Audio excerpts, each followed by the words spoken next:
Olá, gente. Paulo Malvés Corrêa novamente por aqui. Sejam todos bem-vindos aqui ao nosso canal. Se você faz parte do grupo de pessoas que tem refletido muito a respeito do uso da expressão mito, esse vídeo é para você. A conexão entre mito e verdade é o nosso assunto de hoje. Essa foi uma questão que surgiu a partir de um comentário de uma pessoa inscrita aqui no canal, a minha ex-aluna Elane Borges, que no vídeo a respeito da mitologia grega na sala de aula escreveu o seguinte: Paulo, gostaria de ouvir você falar sobre verdade e mito. É o mito inimigo da verdade? Essa é uma questão muito curiosa.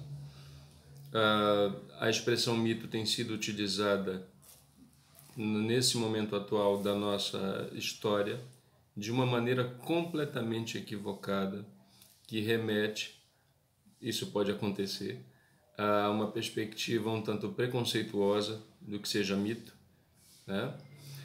Por exemplo, isso é apontado pelo Eliade, que é um dos estudiosos mais conhecidos da mitologia, do mito de um modo geral, em um livro chamado Mito e Realidade.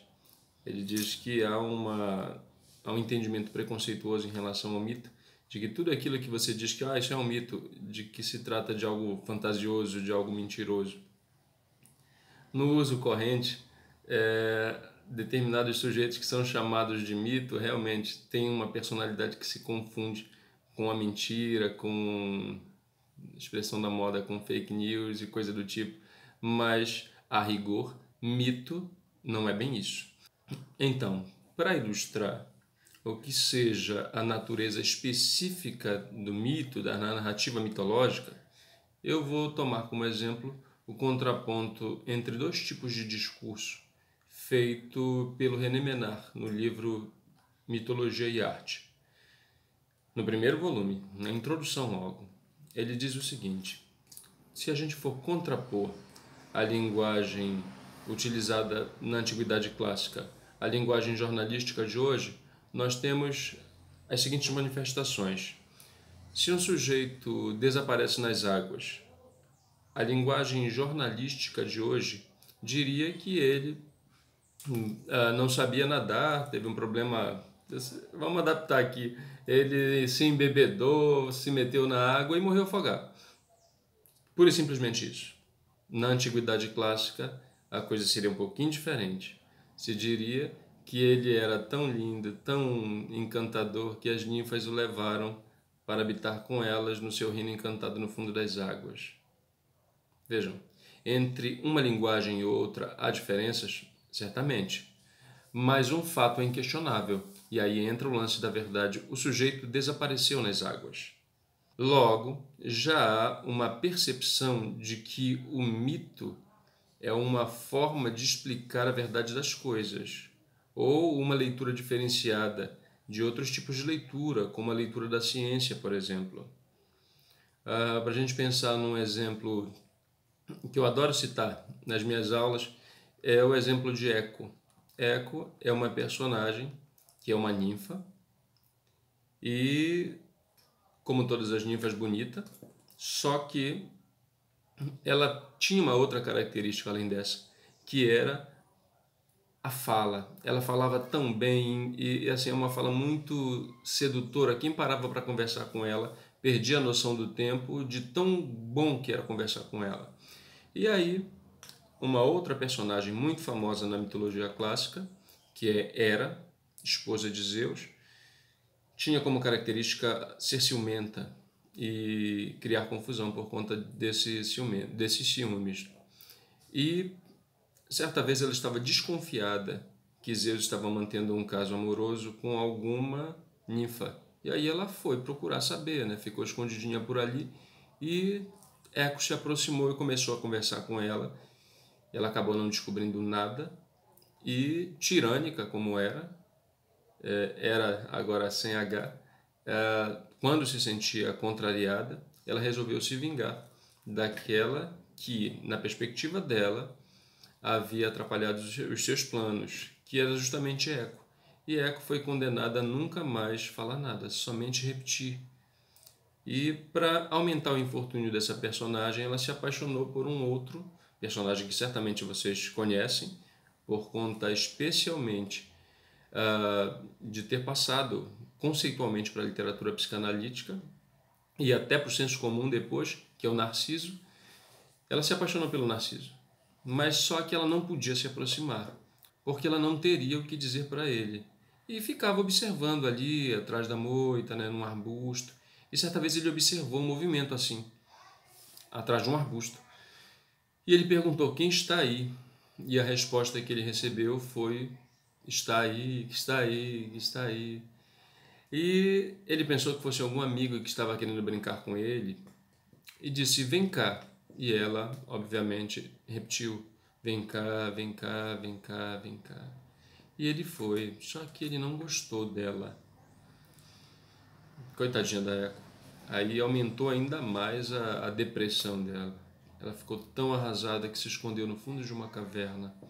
E é lá que ela habita até hoje. Se vocês duvidam, eu desafio qualquer um aqui a chegar na entrada da caverna e chamar por ela, bem forte. Eu duvido que ela não vá responder. Vejam, aqui a gente tem a narrativa mitológica explicando a verdade de um fato, o fenômeno físico do eco. Então, um físico explicaria da seguinte forma: olha, você emite som, ele sai daqui, esse é o ponto de partida, ele vai numa velocidade x, chega e bate num obstáculo e volta. Tanto a explicação da ciência quanto a explicação da mitologia são verdadeiras.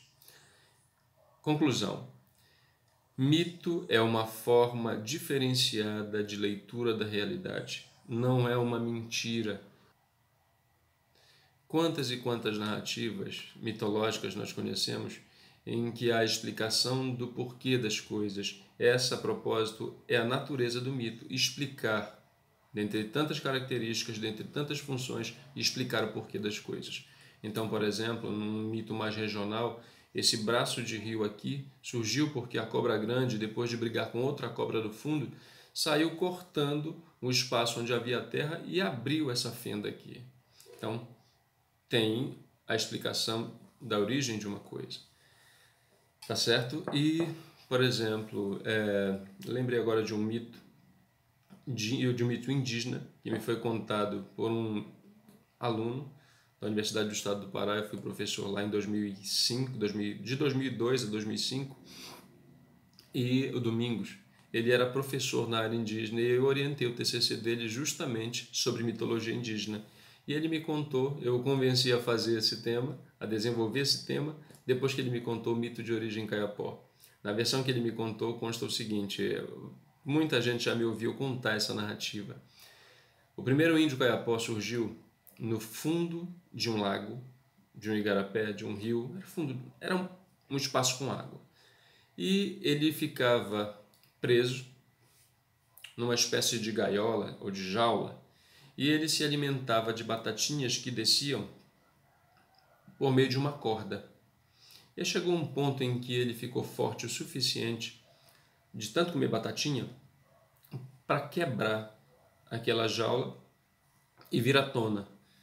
Então, por conta desse episódio, os índios caiapó, segundo me contou o meu aluno que vivenciava o cotidiano da comunidade indígena caiapó em Redenção, por conta desse episódio, os índios caiapó se auto-intitulavam o povo que veio do buraco da água. Esse é um mito que encerra uma das grandes verdades que há em relação à nossa existência. Se vocês não compreenderam, eu vou explicar.